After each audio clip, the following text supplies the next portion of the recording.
ఒక అంచెలో లోపలికి పుచ్చుకుని ఇచ్చేటప్పుడు రెండు అంచెల్లో ఇచ్చిందనుకోండి హీన ప్రాణి అని గుర్తు. రెండు అంచెలలో లోపలికి పుచ్చుకుని ఒక అంచెలో బయటికి ఇచ్చే ప్రాణులు అన్ని ప్రాణులలో మూడే ఉన్నాయి. ఒకటి మనుష్యుడు, రెండు కోతి, మూడు ఏనుగు, నాలుగు లేదు. నేను చెప్పట్లేదు, వేదం చెప్పింది ఈ మాట. ఎందుకని? నేను పండు తినాలనుకున్నాను అనుకోండి, ముందు చెయ్యి పెట్టి పండు పట్టుకోవాలి.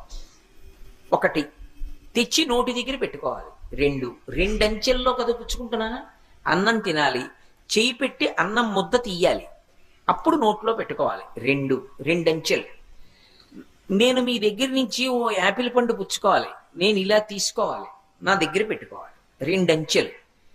పుచ్చుకోవాలంటే రెండంచెలు, ఇవ్వాలంటే నేను మీకు పండిచ్చేయాలనుకున్నాను అనుకోండి, ఇలా తీసి ఇచ్చేస్తాను.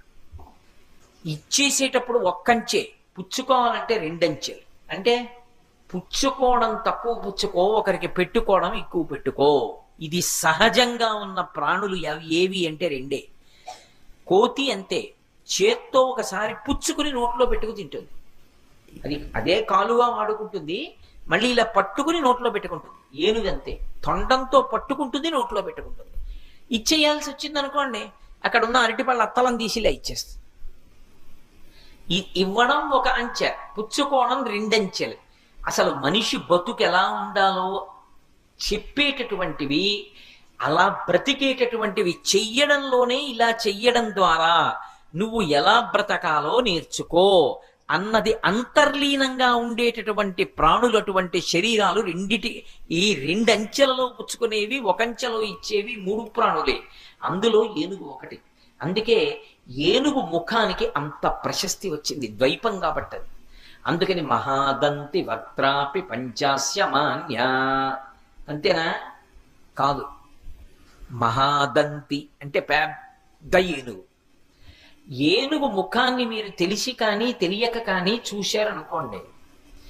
అందుకే పూర్వం మహారాజుల ఇంటి ముందు ఎప్పుడు కూడా ఏనుగులు నిలబడి ఉండేవి. ఎక్కడో ఏనుగుల శాలలో కట్టడం కాదు, మహారాజు ఇంటి ఎదురుగుండా ఏనుగులు ఎప్పుడు ఘీంకరిస్తుంటాయి. రావణాసురుడు పరమశివుడి మీద స్తోత్రం చేశాడు. స్తోత్రం చేసి దానికి ఫలశ్రుతి చెప్పాడు. ప్రతిరోజు ప్రదోష వేళలో ఎవరు ఈ స్తోత్రం చదువుతారో వాళ్ళ ఇంటి ముందు ఏనుగులు తొండములెత్తి ఘీంకరిస్తుంటాయి అన్నాడు. ఏనుగు ప్రతిరోజు చూడబడినా, ఏనుగు కనపడినా, ఆఖరికి కలలో ఏనుగు కనపడ్డా అది ఏదో విశేషమైన అదృష్టాన్ని కటాక్షిస్తుంది. ఏనుగు ముఖాన్ని ఒకసారి చూస్తే చాలు, ఐశ్వర్యం కలుగు, పీడ పోతుంది. అంత గొప్పది ఏనుగు. ఎందువలన అంటే ఏనుగు యొక్క కుంభస్థలంలో లక్ష్మీదేవి ఉంటుంది. అందుకే ఒక చక్రవర్తి వెళ్ళాలి అంటే ఏనుగు యొక్క కుంభస్థలానికి దగ్గరగా అంబారీ కట్టి కూర్చోబెడతారు. ఎందుకని? ఆయన చక్రవర్తి కాబట్టి లక్ష్మీ స్థానం మీద పెడతాడు. ఒక మహావిద్వాంసుడు ఉన్నాడు అనుకోండి, అంతటి మహావిద్వాంసుడు అంటే ఆయన్ని గౌరవించాలి అంటే ఏనుగు మీద కూర్చోపెట్టి పురవీధులలో ఊరిరిగింపు చేస్తారు. గజారోహణం చేశారండి ఆయనకి అంటారంటే, ఏనుగెక్కించారండి ఆయన్ని అంటారు. ఏనుగు ఒక్కటే అంత ఉత్కృష్ట ప్రాణి. లక్ష్మీస్థానం కుంభస్థలంలో ఉంటుంది. 5 చోట్లే ఉంటుంది లక్ష్మీదేవి. 1 ఏనుగు కుంభస్థలం, 2 ఆవు యొక్క వెనక తట్టు, 3 తామర పువ్వు, 4 మారేడు దళం యొక్క వెనుక భాగం, అంటే ఈనెలు ఉంటాయే ఆ ఈనెలు ఉన్నటువంటి ప్రాంతం, 5వది పెళ్ళైనటువంటి ఆడది అంటే సువాసిని యొక్క పాపట ప్రారంభ స్థానం. బొట్టు ఇక్కడ పెట్టుకుంటారు, మంచిదే, ఇక్కడ పెట్టుకోవాలి. ఇక్కడ బొట్టు ఉంది అంటే లక్ష్మీ కటాక్షం ఉంటుంది. భర్తకి లక్ష్మి ఎందుకు ఉంటుంది అంటే భార్య ఇక్కడ బొట్టు పెట్టుకుంటుంది కాబట్టి.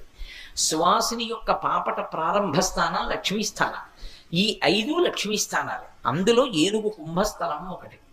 ప్రతిరోజు తెలిసి కానీ తెలియక కానీ ఏనుగు ముఖం వంక ఓసారి చూశారనుకోండి, అలక్ష్మి తొలగిపోతుంది, లక్ష్మి కటాక్షిస్తుంది. అంటే ఏది దరిద్రాన్ని కల్పిస్తుందో, ఏది దురదృష్టాన్ని ఇస్తుందో అది దూరంగా వెళ్ళిపోతుంది. ఏది కలిసొచ్చేట్టు చేస్తుందో అది కలిసొచ్చేటట్టు చేస్తుంది.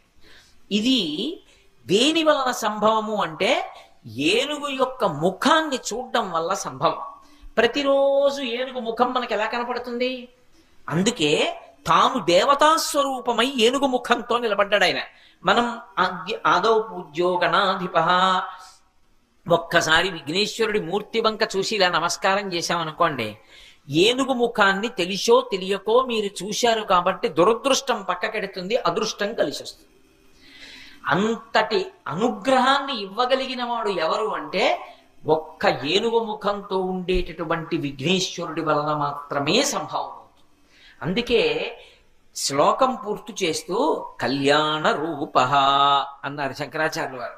కళ్యాణ రూప అంటే చూసినంత మాత్రం చేత ఎవరు శోభనములను ఇవ్వగలరో, ఎవరు శుభములను కటాక్షించగలరో అటువంటి వాణ్ణి కళ్యాణమూర్తి అని పిలుస్తారు. అంటే మనకి శుభములను ఇవ్వగలిగిన వాడు.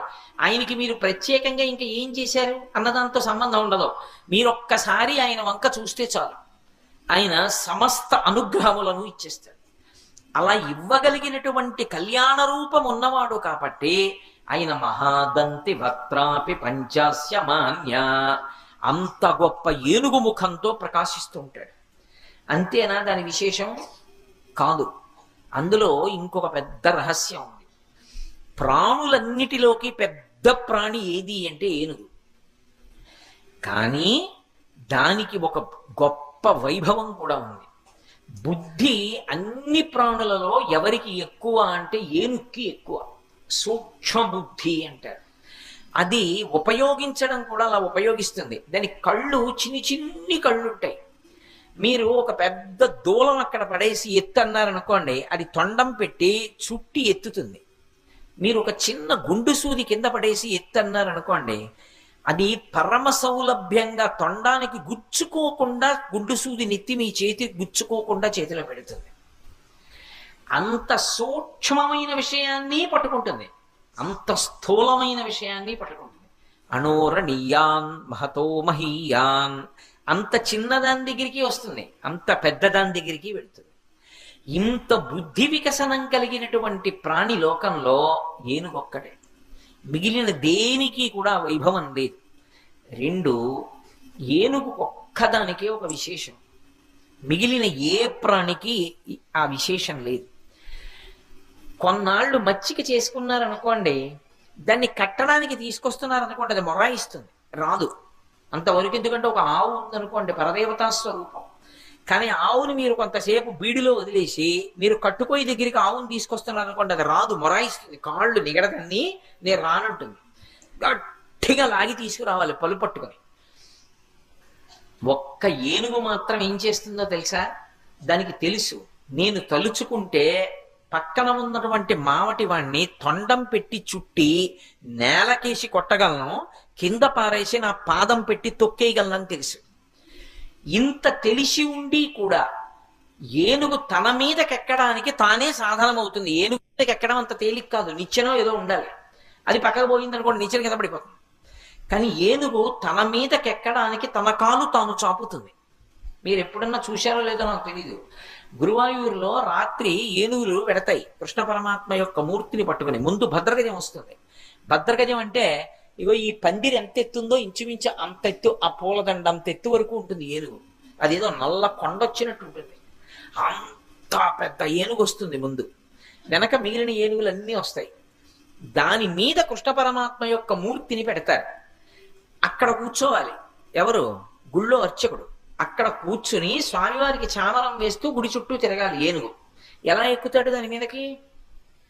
మీరు ఎప్పుడైనా చూడాలి చమత్కారం. దాన్ని గట్టిగా అరుస్తారు మావటి. అరవగానే అది ఏం చేస్తుందంటే ఒక్క కాలు ఇలా ఓ పక్కకి జాపుతుంది. జాపి విచిత్రం ఏమిటంటే దాని సంధిబంధములు బయటికి వచ్చేట్టుగా పెడుతుంది. అంటే ఇలా సొట్టలు పడేటట్టుగా పెట్టి పైన ఉన్న విగ్రహం కింద పడకుండా తల ఇలా కొద్దిగా ఉంచుతుంది. అర్చకుడు ఏం చేస్తాడంటే పరిగెత్తుకుంటూ వచ్చి ఎక్కడ సొట్ట పెట్టిందో అక్కడ కాలు పెట్టి గభాలన పైకి దూకి దాని చెవు పట్టుకుంటాడు. చెవి పట్టుకుని తల కదపకుండా అలాగే నించుంటుంది. కొబ్బరి చెట్టు ఎక్కినట్టు అంచెల మీద ఎక్కేసి ఆ పైకి ఎక్కి కూర్చుంటాడు. తన మీదకెక్కడానికి తానే సాధనమవుతుంది, తనని తెలుసుకోవడానికి తానే సాధనమై తానే అనుగ్రహిస్తాడు విఘ్నేశ్వరుడిగా. అందుకే ఏనుగు ముఖంతో ఉంటాడు. ఆయన్ని తెలుసుకోవడం ఎవరికి సాధ్యం? కానీ ఒక్క నమస్కారం పెడితే ఆయన అర్థమయ్యేటట్టు ఆయనే అనుగ్రహిస్తాడు. మావటికి ఏనుగు లొంగిపోతుంది. బక్క మావటిని తొండం పెట్టి చుట్టి నేలకేసి కొట్టేయగలరు. కానీ మీరు ఎప్పుడన్నా చూశారో లేదో, ఏనుగుల శాల అని ఉంటుంది. ఏనుగుల శాల దాకా పెడతారు. వెళ్ళిన తర్వాత పెద్ద ఇనప గొలుసు ఉంటుంది, దాన్ని కాలుకి చుట్టాలి. ఏనుగు కాలుకి చుట్టి కడతారు, మెడకు కట్టరు.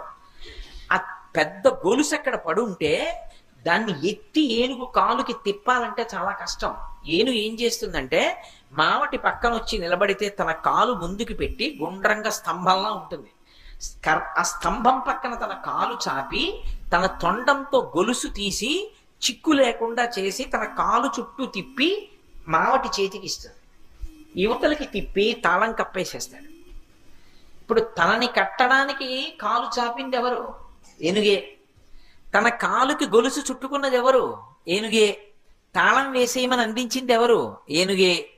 ఇంత గొప్ప పరమాత్మ అయినటువంటి విఘ్నేశ్వరుడు మనలాంటి చిన్న భక్తుడికి వశుడైపోయి నేను నీ చేత బంధింపబడతానరా అని మన గుండెల్లో కూర్చుంటాడు.